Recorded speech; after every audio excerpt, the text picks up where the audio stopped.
사랑하는 여러분, 우리가 매일 펼쳐 들고 있는 이 성경책은요, 참 놀라운 책입니다. 때로는 따뜻한 위로를 우리에게 주고요, 때로는 또 정신이 번쩍 들게 하는 질책을 주기도 합니다.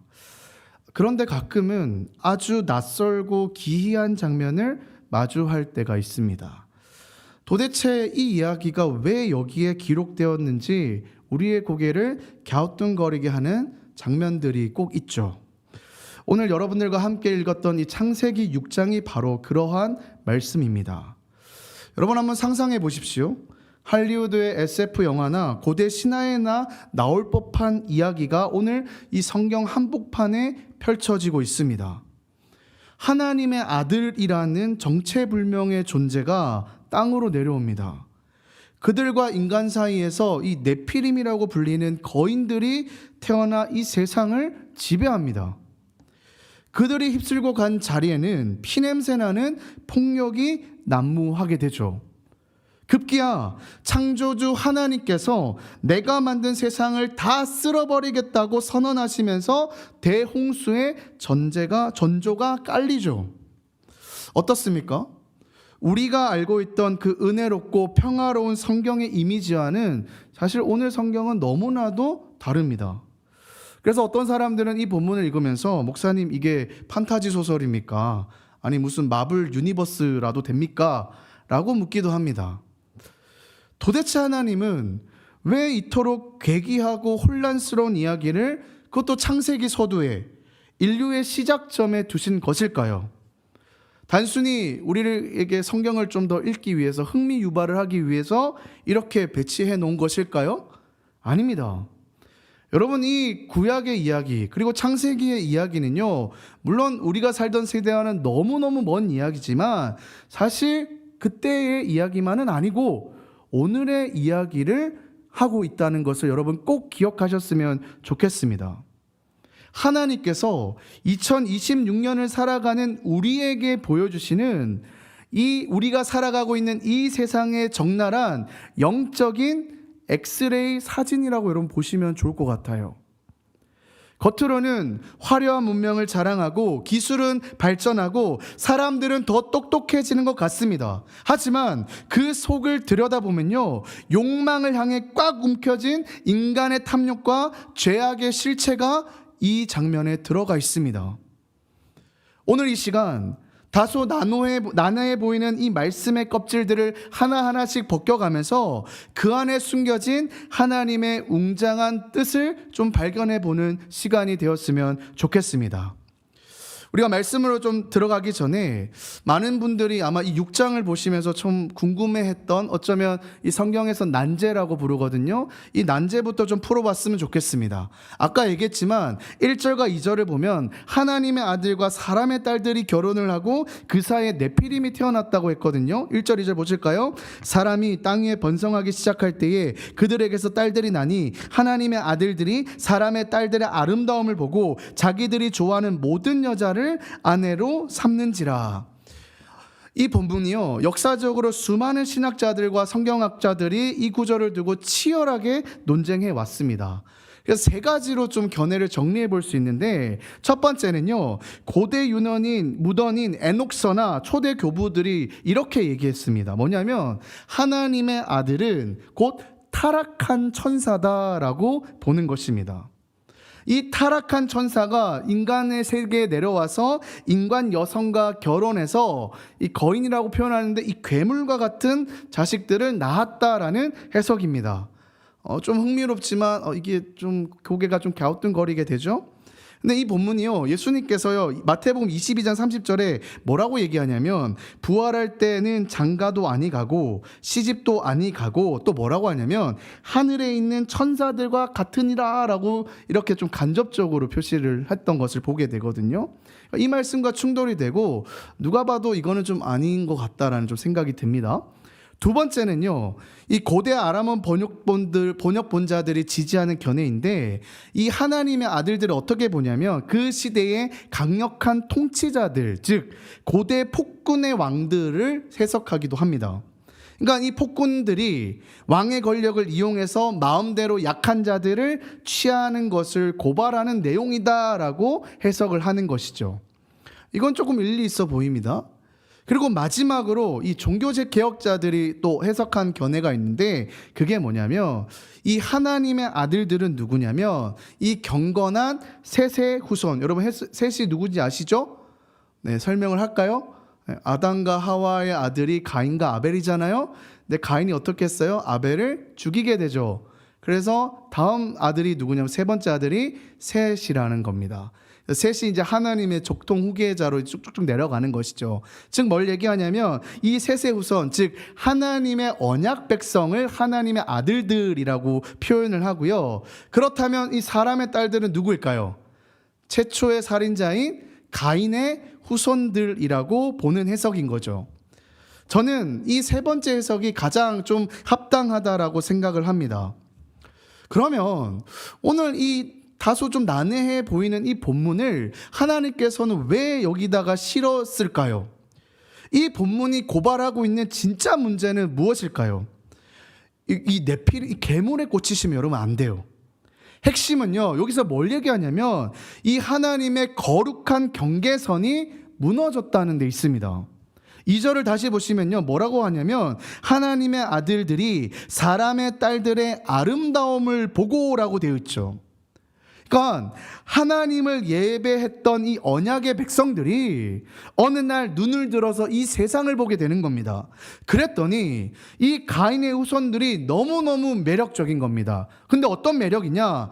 하나님 없이도 떵떵거리면서 그들은 화려한 문화를 가지고 있고 압도적인 힘을 가지고 있고 그들의 자유분방한 삶이 미치도록 아름다워 보였다는 거예요. 그래서 이들이 어떡합니까? 자기들이 좋아하는 모든 여자를 아내로 삼는지라. 여러분, 이 문장에는요, 하나님 이게 맞습니까? 이게 옳습니까? 라는 질문이 없어요. 하나님을 향한 기도도 사라졌습니다. 기준은 딱 한 가지였습니다. 아담과 하와가 이 선악과를 보면서 뭐라고 했습니까? 내 눈에 보기 좋은 대로, 내 욕망이 끌리는 대로가 여러분 기준이었다는 거예요. 사랑하는 여러분, 이것이 오늘날 우리가 겪는 위기와도 너무나도 닮아있지 않습니까? 우리는 오늘 주일에 손을 들면서 하나님께 찬양하며 주님만이 우리의 전부이십니다, 주님만이 나의 왕이십니다 라고 고백하죠. 하지만 월요일 아침에 세상이라는 그 정글에 발을 디디는 순간 우리의 마음은 너무나도 쉽게 흔들리게 됩니다. 이렇게 얘기하면 목사님, 신앙은 신앙이고 현실은 현실이죠. 말씀대로만 살면은 세상에서 바보 취급받습니다. 우리는요, 은연중에 이 세상의 가치관과 이 신앙을 적당히 섞어버린 혼합주의자, 이걸 좀 말을 바꿔봤는데 하이브리드, 여러분 아시죠? 이게 섞여있는 하이브리드 신앙인이 되기를 꿈꿔요. 구원은 예수님께 받되 우리의 삶의 방식은 뭐예요? 세상에 성공한 사람들의 길을 따르려고 하는 거예요. 이 두 마음이 섞이는 순간 우리의 영혼을 지키던 그 거룩의 둑은요, 처참하게 무너지더라는 거예요. 그 결과가 뭐예요? 오늘 4절에 네피림이라는 거예요. 어떻게 거룩함이 무너지고 세상과 섞인 결과 어떤 존재들이 나왔냐? 바로 4절에 네피림이라는, 4절 한번 볼까요? 당시의 땅에는 네피림이 있었고 그 후에도 하나님의 아들들이 사람의 딸들에게 들어와 자식을 낳았으니 그들을 용사라, 고대의 명성에 있는 사람이었더라. 성경은 지금 그들을 용사요, 또 뭐라고 합니까? 명성이 있는 사람들이라고 소개하죠. 그러니까 그때 당시에 겉으로 보면요, 그들은 굉장한 사람들이었어요. 굉장히 훌륭한 사람들이었고 우러러 볼 만한 사람들이었다는 거예요.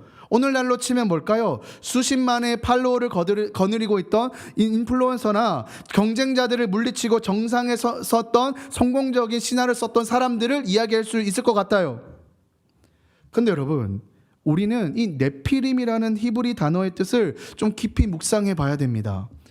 이 단어가 가진 게 나팔이라는 건데요, 떨어지다라는 이 동사에서 나온 말입니다. 그래서 이걸 능동적으로 해석을 하게 되면요, 뭐라고 하냐면 남을 뭐래요? 넘어뜨리는 자들이라는 뜻이 된다는 거예요. 네피림이라는 존재가 뭐예요? 내가 아니라 남을 넘어뜨리는 존재라는 거예요. 이게 무슨 뜻입니까? 이 네피림의 세상의 이 성공 방식은요, 철저하게 제로섬 게임이라는 거예요. 내가 올라가면 뭐예요? 누군가를 반드시 밀어뜨리고 없애버려야 되는 거. 나의 명성을 쌓기 위해서 타인을 밟고 올라서는, 내 이익을 위해 누군가의 눈물에서 피를 흘리게 하는 것. 이게 바로 네피림의 생존 방식이라는 거예요. 좀 가슴 아픈 질문을 던지겠습니다. 우리는 겉으로는 그리스도인이라고 하고 예배자라고 하지만 혹시 우리의 속으로는 이러한 네피림을 부러워하고 있지는 않습니까? 하나님, 저에게도 이 네피림과 같은 스펙을 주십시오. 나도 남들 위에 군림하는 자가 되고 싶습니다. 그 누군가도 나를 무시하지 못하게 나의 이름을 날리고 싶습니다. 여러분, 하나님의 백성이 세상의 포식자가 되기를 꿈꾸는 것, 이게 바로 노아 시대의 비극이었고 어쩌면 우리 한국 교회의 비극일지도 모른다, 그렇게 생각합니다. 그렇다면 이 네피림들이 영웅 대접받는 그 세상, 그 결과는 무엇이었을까요? 그들이 모두 행복해졌을까요? 우리 11절 우리 같이 한번 읽어보겠습니다. 11절 시작. 그때에 온 땅이 하나님 앞에 부패하여 포악함이 땅에 가득한지라. 여기서 이 포악함이라고 번역된 단어가 이 하마스라는 단어인데요. 여러분, 이 단어의 무게를 좀 느껴보셔야 합니다. 이 포악함이라는 하마스는요, 단순히 우리는 술을 먹진 않지만 술을 먹고 막 주먹 다짐하는 어떤 개인적인 폭력을 이야기하는 것이 아닙니다. 아까도 얘기했지만 이 하마스는요, 이 강자가 약자의 것을 합법적으로 빼앗는 시스템을 이야기해요. 돈이 없으면 치료도 받지 못하고 죽는 현실. 여러분, 우리나라도요 점점 이렇게 변해가고 있어요. 이미 미국이나 이런 데는요, 선진국이라고 하지만 돈이 없어서 치료를 못 받고 죽는 사람들이 너무너무 많대요. 부모의 재력이 자녀의 출발선을 결정하고 그 격차를 개인의 노력으로는 절대로 극복할 수 없게 만드는 절망적인 구조. 우리도 그런 세상 속에 살아가고 있지 않습니까? 이 모든 세상의 구조적인 악이 바로 지금 이 노아 시대의 하마스라고 하는 거예요. 여러분, 오늘날 현실을 보십시오. 아니, 여러분들의 현실을 보십시오. 여러분들이 취업이 안 되고 또 결혼을 포기하고, 결혼 포기하지 마십시오. 미래가 암담해서 밤잠을 설치는 것이 단순히 여러분들이 노력을 안 해서일까요? 신앙이 부족해서일까요? 저는 아니라고 생각해요. 절대 그렇지 않습니다. 그러니까 여러분, 너무 여러분들을 자책하지 마셨으면 좋겠어요. 조금 낯간지럽지만 이렇게 위로를 좀 했으면 좋겠습니다. 입시 준비하느라 너무너무 고생했어. 또 취업 준비하느라 너무너무 고생하고 있어. 학교 가서 치열하게 좋은 공부하느라고 너무너무 제 마음이 튀어나왔네요. 여러분 장학금 다 받으세요. 이러면 안 되는데. 공부하느라 너무너무 수고했어. 회사에서 정말 쇠가 빠지게 야근도 하고 치열하게 사느라 고생했어. 열심히 설교 준비하느라고 밤잠을 지새워서 수고했어. 고마워요. 우리 옆에 인사할까? 저 보지 마시고 좀 위로를 해줬으면, 세 명씩만 좀 위로했으면 좋겠어요. 네. 우리 혼자 계신 분들 계세요. 네. 여러분, 너무너무 수고하셨어요. 이 세상이 만들어 놓은 이 구조적인 악이 여러분들 너무너무 힘들게 하니까 진짜 속상한 것 같아요. 이 구조 때문입니다. 누군가를 밟지 않으면 내가 살 수 없는 이 잔혹한 경쟁 시스템이 이 시대의 하마스가 여러분들의 숨통을 알게 모르게 조이고 있다는 거예요. 그러니까 여러분, 이 죄라는 게요, 내가 뭐 해결돼 이거를 떠나서요, 이 죄의 영역이 어마어마합니다. 사실 제가 깨어진 세상이라는 얘기를 많이 하잖아요. 이 깨어진 세상에 대해서 우리가 조금 더 관심을 가져야 되고요. 이 세상을 위해서 그래서 우리가 같이 기도하고 또 세상을 위해서 힘쓸 수 있는 그런 청년들이 되었으면 좋겠다는 소망이 있어요. 그러니까 여러분, 이런 세상을 바라보시는 하나님의 마음이 어땠냐는 거예요. 하나님께서 보시기에 이 세상은 더 이상 생명이 숨쉴 수 있는 곳이 아니었던 거예요. 약자들의 시름이 하늘을 찌르게 됩니다. 이 끔찍한 착취와 고통의 사슬을 끊어내지 않으면 안 되었던 거예요. 그래서 이 세상을 보시면서 하나님께서 뭐라고 하십니까? 6절 보실까요?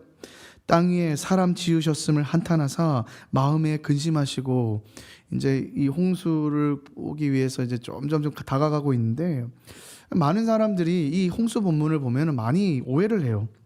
아이고 목사님, 구약의 하나님은 너무너무 무서운 분 같아요. 마음에 안 들면은 그냥 다 쓸어버리시고 죽이시지 않나요? 좀 여타 다른 신화와 크게 뭐 다를 게 없는 것 같은데, 잔인한 독재자 아닙니까? 여러분, 정말 그럴까요? 하나님이 진짜 인간을 미워해서, 아니 그냥 인간 취급을 안 해서 마음에 안 들면 쓸어버리고 다시 세우는 그런 분인가요? 오늘 여기서 한탄하다, 근심하다는 쓰이는 이 단어는요, 단순히 실수해서 후회했다는 뜻이 아닙니다. 숨을 헐떡일 정도로 깊은 슬픔, 창자가 끊어지는 듯한 고통을 의미합니다. 여러분, 하나님은요 그저 기계적인 AI와 같은 신이 아니에요. 감정이 없는 차가운 재판관이 절대로 아닙니다. 하나님은요 인격적인 분이에요. 당신의 형상대로 지음받은 우리가 서로를 죽이고 짓밟고 탐욕의 노예가 되어서 스스로 파멸의 길로 가고 있는 그 모습을 보시면서 하나님은 피눈물을 흘리고 계시다는 거예요.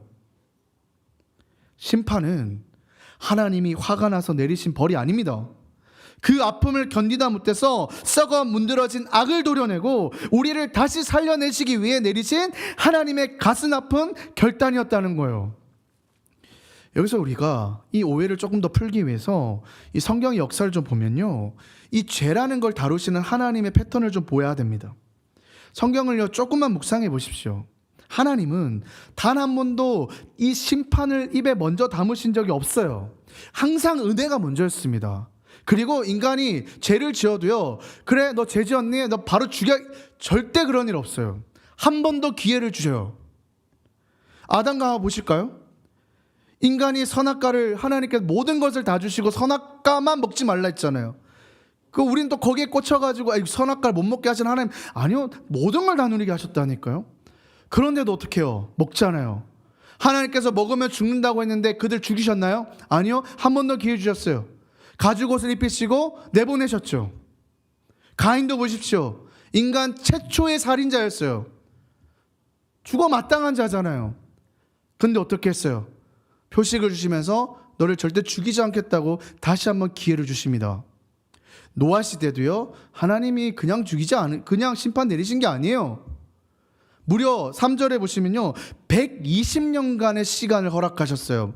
뭐예요? 노아가 이 노아의 방주를 만드는 그 동안에 이 사람들이 그것을 보고, 또 노아가 방주만 지었겠습니까? 하나님의 메시지를 전할 때 그 메시지를 듣고 돌아오게 하려고 120년이라는 시간을 기다리셨다고요. 하나님이 잔인한 게 아니에요. 인간이 지독하게도 하나님의 부르심에, 그 하나님의 한량없는 은혜를 완전히 그냥 뻥 걷어차버린 거라고요.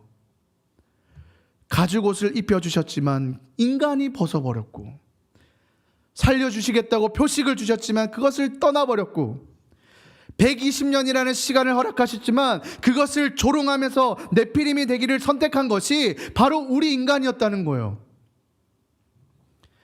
여러분 꼭 기억하십시오. 오늘 이 이야기는요, 그냥 인간을 몹살게 구는 심판의 이야기가 아닙니다. 끝까지 포기하지 않으시는 하나님의 뜨거운 사랑이라는 거예요. 그렇다면 이 절망적인 상황에서, 이 심판의 파도 앞에서 하나님께서는 또 어떻게 인류에게 기회를 허락하실까요? 우리 8절 9절 같이 한번 읽어볼까요? 8절 9절입니다. 시작. 그러나 노아는 여호와께 은혜를 입었더라. 이것이 노아의 족본이라.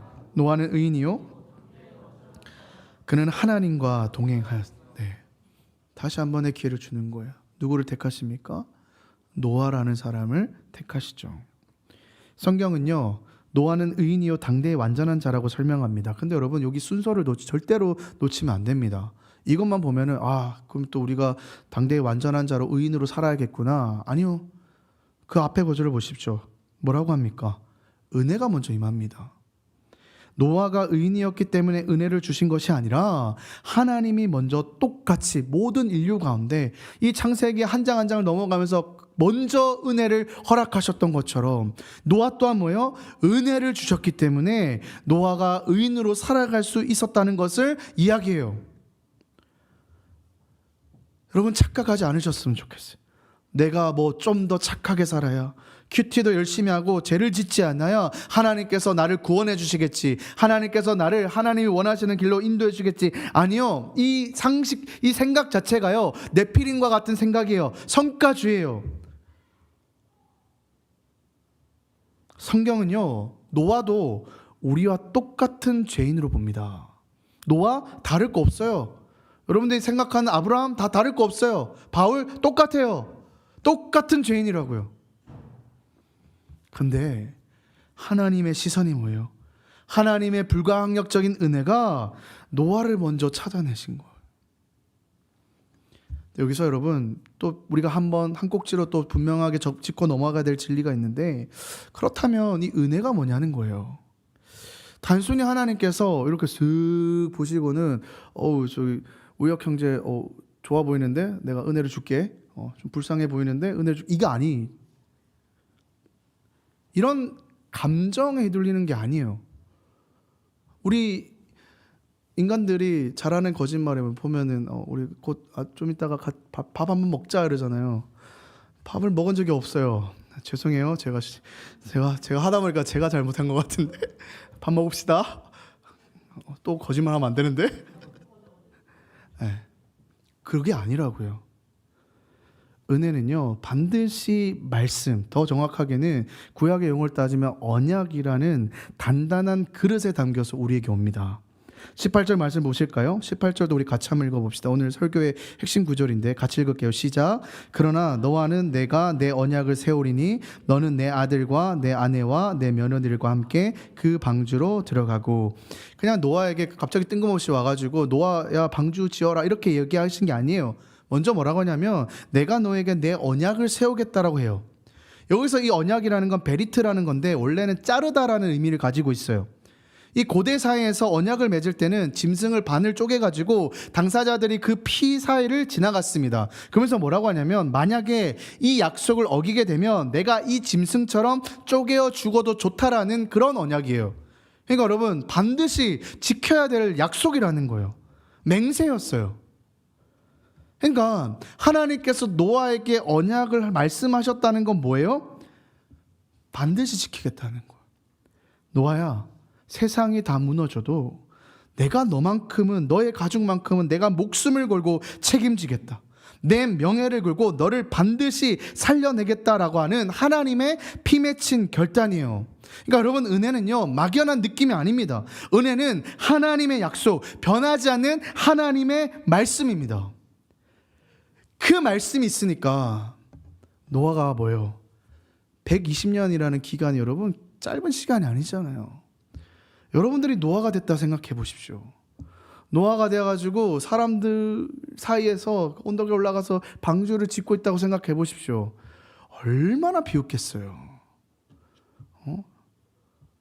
정신병자 아니냐고, 뭐 하는 거냐고. 도대체 하나님이라는 사람이 신이 뭐길래 너를 미치게 하냐고 할 거 아니에요. 근데 노아가 버틸 수 있는 힘이 뭐였어요? 하나님의 말씀, 하나님의 언약이 있었기 때문에. 사랑하는 여러분, 그냥 그리스도인이고 그냥 교회를 다니기 때문에 여러분이 버틸 수 있는 게 아니에요. 여러분들이 그리스도인으로서 이 세상 가운데, 이 하마스와 같은 세상 가운데 버틸 수 있는 거는요, 하나님께서 우리에게 주신 말씀이 우리 기준에 있기 때문이에요. 말씀이 없으면요, 우리도 똑같이 또 흔들릴 수밖에 없어요. 그래서 하나님께서 뭘 보여주시냐면 오늘의 이제 하이라이트죠. 바로 방주를 보여주시는 거예요. 우리가 그 베리트, 언약 안에, 말씀 안에 거하는 방법이 무엇이냐? 바로 방주로 들어가는 것이라는 거예요. 14절에서 하나님이 직접 설계해 주신 이 배의 설계도를 보면 그림 한번 보여주실까요? 히브리어로 방주는요 테바라고 하는데, 사실 이 테바는요 배가 아닙니다. 배가 갖추어야 할 요소들이 하나도 없어요. 첫 번째는 키가 없습니다. 그러니까 이 방향을 인간 스스로가 정할 수 없다는 거예요. 두 번째는요, 엔진이나 그때는 엔진을 만들 수는 없겠지만 돛으로 바람의 힘을 이용해서 움직였잖아요. 돛도 없어요.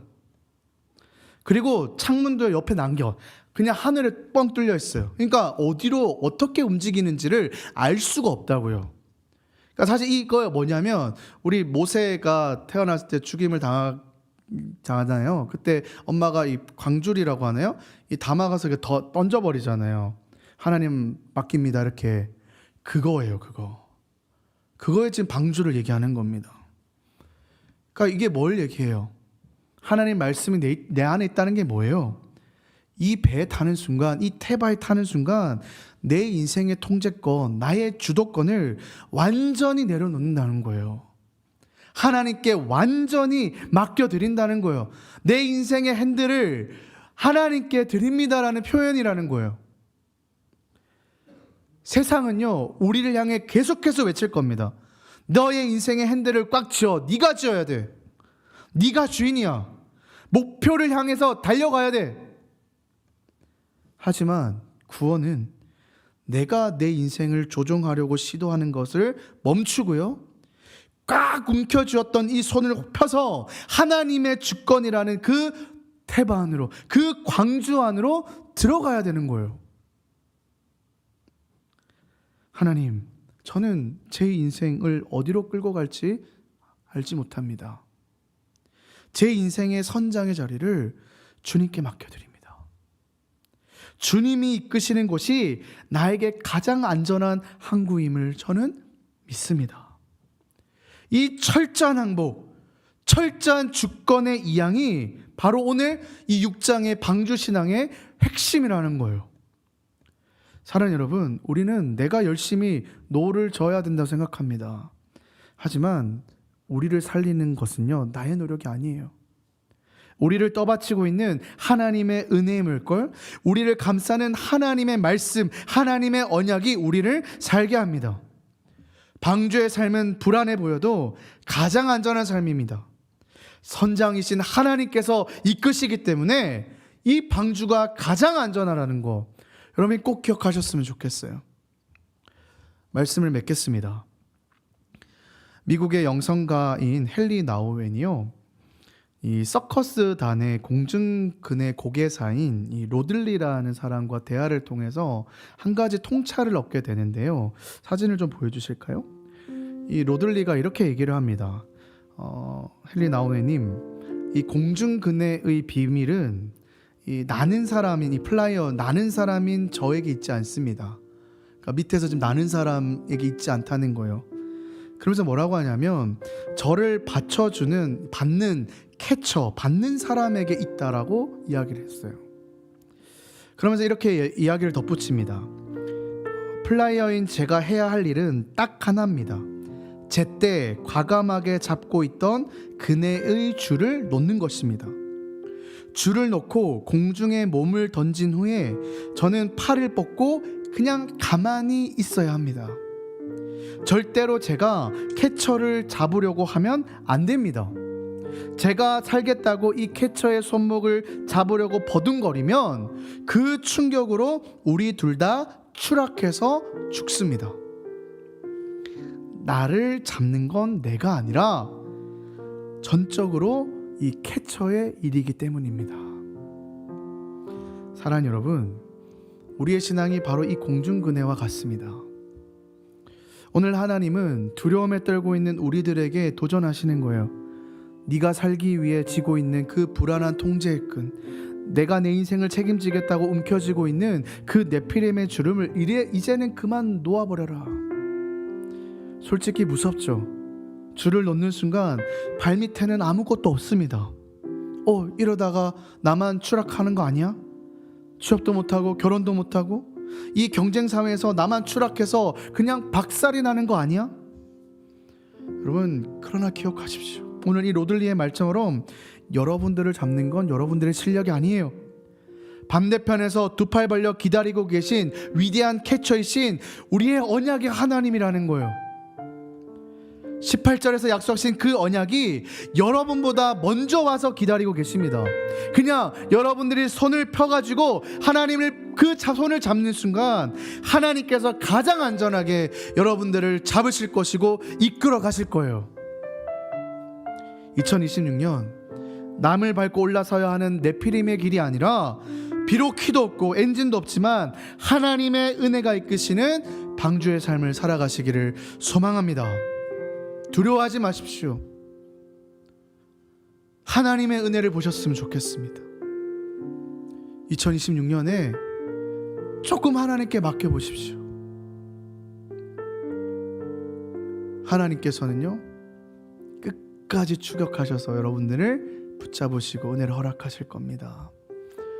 그 간증이 올 11월 12월에 하나님께 손을 맡겼더니 하나님께서 하셨습니다의 놀라운 간증이 넘쳐나는 저와 여러분 되었으면 좋겠습니다.